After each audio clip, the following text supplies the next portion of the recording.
Hello everyone, welcome to Best Recipes with Sharon.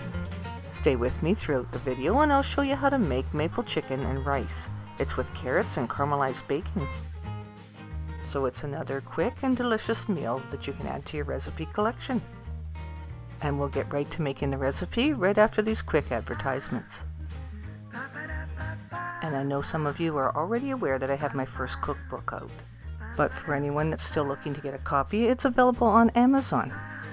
I have provided a quick link in the description below this video.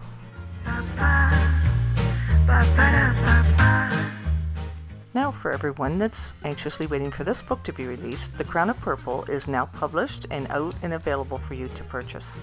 The author is Ryan R. Mills. And this book is a bit of a multi-genre. It's a bit of a science fiction, action, space opera, adventure, and maybe even some fantasy too. You can also pause the video here to read the overview of what the book is about. There's also reviews at the bottom.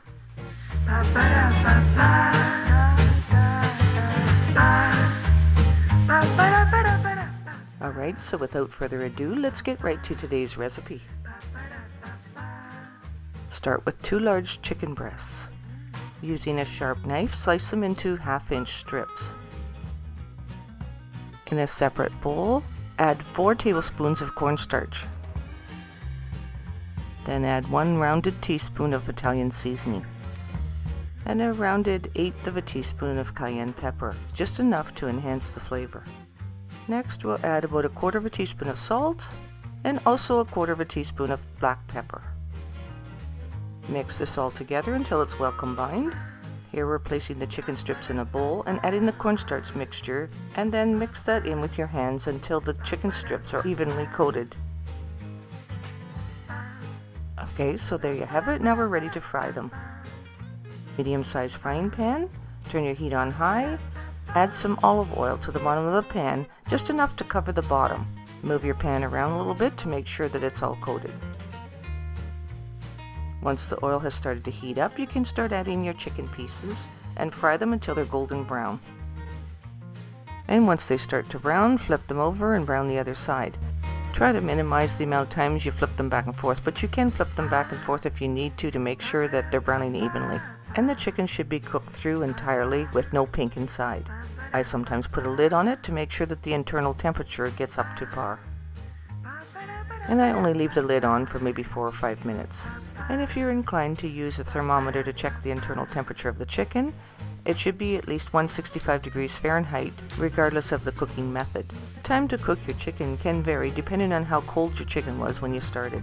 But we have the chicken all browned up and it's cooked, set that aside, and we'll move on. So the next thing we're going to do is dice some carrots, because we're going to use these in the rice that we prepare. Also prepare some fresh thyme. Go ahead and remove the cooked chicken onto a platter, and then we'll continue using the same frying pan. Turn your heat on high, put a tablespoon of butter, and place your carrots in on top of that. We'll basically saute the carrots to get them cooked until they start to get tender. And partway through the cooking, I sprinkle a little parsley over it. And this will only take a few minutes. You only want your carrots to start to get tender, and they need to be a slight bit crisp yet.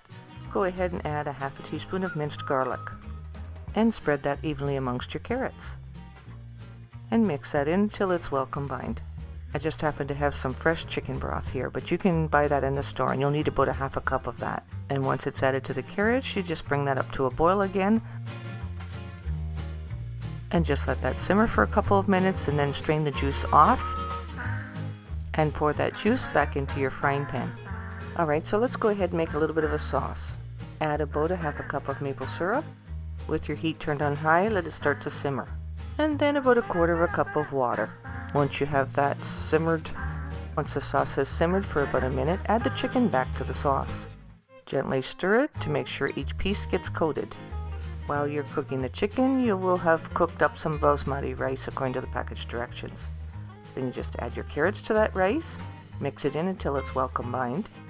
Simply use that rice as a bed for your chicken. And this will complement your dish really well. So you go ahead and place the rice on your platter, and then add your chicken on top. And pour any remaining sauce over the top of that. But wait, we're not quite done yet. We're going to garnish this with a little bit of caramelized bacon. So add a tablespoon of butter and a tablespoon of brown sugar into a frying pan and saute that together until it caramelizes a little bit. Then add some cooked bacon to that and just let it simmer until it's well coated and you've got some caramelized bacon. And then just generously sprinkle the top with that. And you can do this up ahead of time so that the bacon's ready when you're ready for it. And you can finish it off by garnishing the top with a little sliced green onion. Thanks for watching, and I'll talk to you next time. There you go, maple chicken and rice. I hope you like it.